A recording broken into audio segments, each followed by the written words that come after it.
आज आणि उद्या काँग्रेस पक्षात मधून जे निवडणूक लढायला इच्छुक आहेत त्यांच्या आम्ही महानगरपालिकेच्या निवडणुकीसाठी मुलाखती आजपासून घेतोय आणि आज आणि उद्या हे 2 दिवस आम्ही दिले. काही दिवसामध्ये काँग्रेसचे 2 विद्यमान नगरसेवक गेले, त्यानंतर ही काय पहिली वेळ नाहीये की लोक पक्ष सोडून गेलेत. म्हणजे 2000 जेव्हापासून बीजेपी सत्तेत आलंय तेव्हापासून वोट चोरी नाही, लोक चोरी त्यांची चालूच आहे.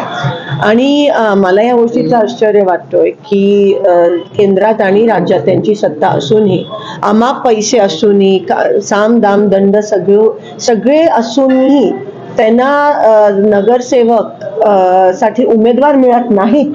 ही आश्चर्याची बाब आहे आणि त्यांना काँग्रेसचे उमेदवार पळून घेऊन जावे लागतात. ही मला कीव येते आणि आश्चर्यचकित मी त्यावर येते की त्यांना आमचे उमेदवार लागतात.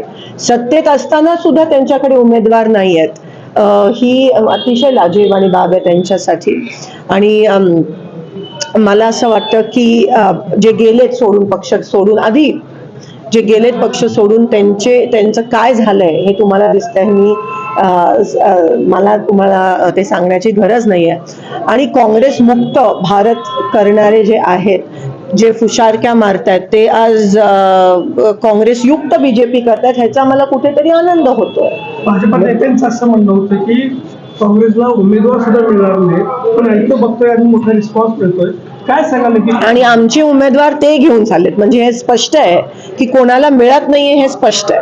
सत्ता संपत्ती आणि सगळ्या यंत्रणेचा नगरपालिकेमध्ये घवघवीत असं यश मिळालं नाही. हे तुम्ही बघता की काल जे सोलापूर जिल्ह्यात घडलं की धाडकन तोंडावर पडले भाजपच्या विरोधात जेवढे पक्ष एकत्र झालेले, मग ते आघाड्या असतील, तीर्थक्षेत्र विकास आघाडी असेल किंवा त्यांच्या 2 कुबड्या असलेले पक्ष आहेत, त्यांनी ते सत्तेत आलेत. पण भाजप ही तोंडावर पडले. एक अहंकार जो आहे तो लोकांना बरोबर कळत असतो. जसं मी म्हणाली, जे पक्ष सोडून जातात त्यांची काय परिस्थिती दुसऱ्या पक्षात झाली आहे. सोलापूरच घ्या तुम्ही, मला कोणाची नावं घ्यायची नाहीत, पण तुम्हाला दिसतं आणि जनतेला बरोबर कळत असतं. आज कोणतं आमिष दाखवून भाजप, किती पैशांचा आमिष दाखवून, सगळा काही आपल्या देशात पैशांचा खेळ नसतो आणि हे लोक बरोबर त्यांची जागा यशस्वी झाले, पण कार्यकर्त्यांचं मत मिळवण्यात ते अपयशी ठरले असं मला 100%. तुम्ही लोकसभा पण बघा, 1 साइड झालेलं महाविकास आघाडीला. त्याच्यानंतर मशिनरी आणि मनी, ह्या सगळ्या गोष्टीचा वापर करून ते सत्तेत आले. ती काय विधानसभा निवडणूक भाजप सत्तेत आली नाही, ते वोट चोरी, लोक चोरीच्या माध्यमातून हे सगळे फेक निवडून आलेले खरं तर आमदार आहेत. आणि त्याच्यानंतर तुम्ही बिहार बघा, बिहारचं उदाहरण घ्या, सगळीकडे आपल्याला हे दिसून येतं. कालच्या निवडणुकीत पण काही ठिकाणी जिथे आमचे उमेदवार जास्त होते तिथे त्यांनी परत वोटिंग घेतलं आणि जेव्हा आमचे उमेदवार घरी गेले आणि तेव्हा त्यांनी ते मॅनिप्युलेट केलं रिकाउंटिंग मध्ये. आणि म्हणून तुम्हाला, आणि मग तिथे त्यांचे 2+, 3+, म्हणजे कशा पद्धतीत हे करता तुम्ही बघा. प्रशासन पण पूर्णपणे त्यांच्या दबावाखाली आहे. मी म्हणत नाही, कारण का आपले ऑफिसर्स हे चांगले आहेत सगळे, पण दबाव एवढा प्रचंड आहे की त्यांना सकम व्हावं लागतं, त्यांना त्यांच्या ह्याच्यात काम करावं लागतं. सोलापूरमध्ये महाविकास आघाडी होईल का? आणि झालीच तर सोलापुरात आम्ही भाजप विरोधी जेवढे आहेत पक्ष, त्यांच्या सोबत एकत्र येऊन आम्ही ह्या ठिकाणी महानगरपालिका लढत आहोत. काल आमची मीटिंग झाली. सुधारलेले भविष्यामध्ये मात्र ते उतरेल आणि बाळसा हा वेगळा प्रकार नाही. नक्कीच मी तुम्हाला म्हटलं की अहंकार जो आहे, त्यांना वाटतं कोणालाही विकत घेऊ शकतात, काहीही विकत घेऊ शकतात. हा जो त्यांचा विचार करण्याची क्षमता इथून दिसून येते की ते किती अहंकारी असतील किंवा किती मटेरियलिस्टिक ज्याला म्हणतात असतील, की सगळ्या गोष्टी पैशाने विकत आपण घेऊ शकत नाही. आणि तुम्ही बघा, थोडे दिवस आता राहिलेत, आता हा कुठेतरी वर गेल्यावर जो खाली येतोय तो त्यांचा सुरू झालाय. आणि तुम्हाला दिसेल काही दिवसात की हे पूर्ण गेम आता उलटा होईल आणि पुन्हा एकदा मला असं वाटतं जे गेले ते त्यांची परत येतील. काल आमची मीटिंग झाली, त्याच्यामध्ये चांगलं डिस्कशन झालं.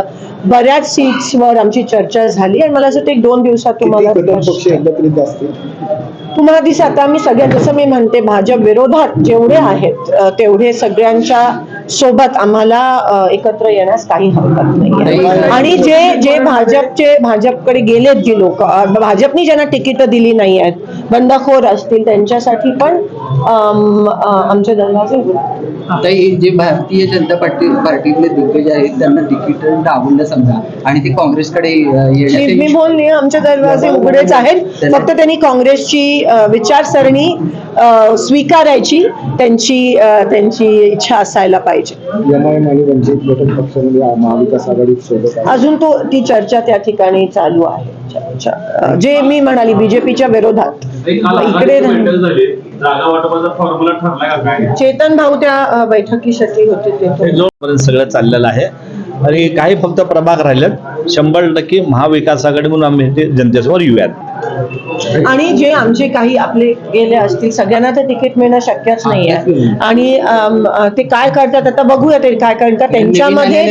त्यांच्यामध्येच एवढं लागलंय तुम्हाला दिसतंय आज त्यांच्यात एवढे नेते आहेत आणि इगोचा खूप मोठा प्रॉब्लेम झालाय त्यांच्या पक्षात. कोण कोणाचं काय तालमेलच नाही आहे. जे तुम्हाला माझ्यापेक्षा जास्त चांगलं कळते परिस्थिती आणि कोणाला काय कोणाचं काय कोण जुने कोण नवीन कोण बाहेरून आलेत हे सगळं त्या पक्षात जेवढं होत आहे तेवढं कोणत्याही पक्षात नाही. आमचा पक्ष मजबूत आहे. आणि नौख्याला सोलापूर शहराची नस पकडायला किंवा समजायला खूपच वेळ लागतोय आणि त्याच्यामध्येच पक्षाचं नुकसान होतंय असं इनडायरेक्टली तुम्हाला म्हणायचं. ते तुम्ही भाजपच्या दिग्गज लोकांना विचारलं तुम्हाला सांगतो. स्वादिष्ट जेवण मिळण्याचे एकमेव ठिकाण म्हणजे हॉटेल बडेपीर. फॅमिलीसाठी खास सोय, पार्सलची सुविधा उपलब्ध. आमचा पत्ता लक्ष्मी मार्केट विजापूर वेस्ट, दुसरी शाखा मुस्लिम पाशापेठ जिंदाशहा मदार चौक सोलापूर. ताज्या घडामोडीसाठी पाहत रहा लोकराज्य न्यूज मराठी.